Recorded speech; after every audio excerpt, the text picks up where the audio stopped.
s'agissait des champions du monde de Scrabble, c'était la 48e édition. Donc ça veut dire depuis 1971, on organise les champions du monde de Scrabble et donc c'est annuel. Et donc cette année-ci, ça s'était déroulé à La Rochelle.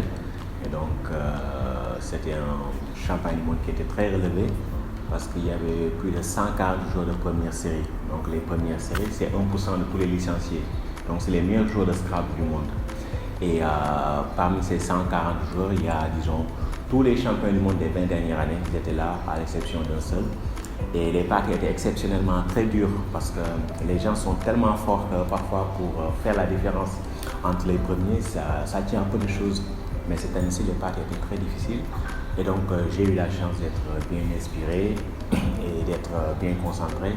Et voilà, de finir deuxième, donc vice-champion du monde dans cette épreuve-là qu'on appelle élite. Parce que ça se déroule sur 7 parties, donc c'est très long et c'est très difficile.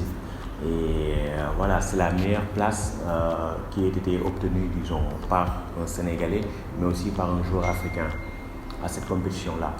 De par le passé, il y a eu d'autres types de compétitions où on avait été champion du monde, notamment en paire et aussi en blitz. J'ai eu à être champion du monde en paire avec Aaron Agaï en 2000, en blitz en 2001 et aussi en paire avec mon frère à 2 reprises, 2007-2016. Donc c'est la première fois que j'obtiens le podium à l'élite. En fait, la formule que nous pratiquons, c'est le Scrabble duplicate. Donc c'est pas le Scrabble comme on joue à la maison. Parce que le Scrabble qu'on joue à la maison, c'est 1 contre 1 ou bien on peut jouer à 4. Et donc l'objectif, c'est d'arriver le premier. Parfois, on peut fermer la grille. Et donc nous, dans la formule duplicate, on peut être 500 000, voire plus. Et donc on a chacun notre jeu de Scrabble et on a les mêmes lettres. Donc c'est un arbitre central qui vient, qui dit, par exemple, vous tirez N-D-O-N-G-O, une lettre blanche, le joker, et chacun cherche le maximum.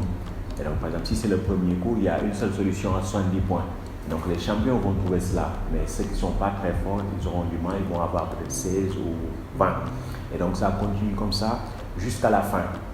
Et donc, c'est ça qu'on appelle le duplicate. Donc, il n'y a pas de stratégie pour fermer. Il faut juste à chaque fois essayer d'avoir le maximum qui est déterminé par un ordinateur. Et donc, on fait ça sur 7 parties. Et donc, celui qui arrive premier, c'est celui qui a perdu le moins de points. Et donc moi sur les 7 parties, j'ai perdu 24 points. Donc j'ai dû jouer à quelque chose comme 99,9%, des choses comme ça. Donc ça veut dire que j'ai laissé très peu de points. Et donc c'est comme ça que ça joue. Donc il faut être solide, c'est-à-dire il faut connaître tous les mots de 2 à 9 lettres, pouvoir les restituer, je veux dire instantanément. Et aussi être concentré, n'avoir pas de doute de vocabulaire.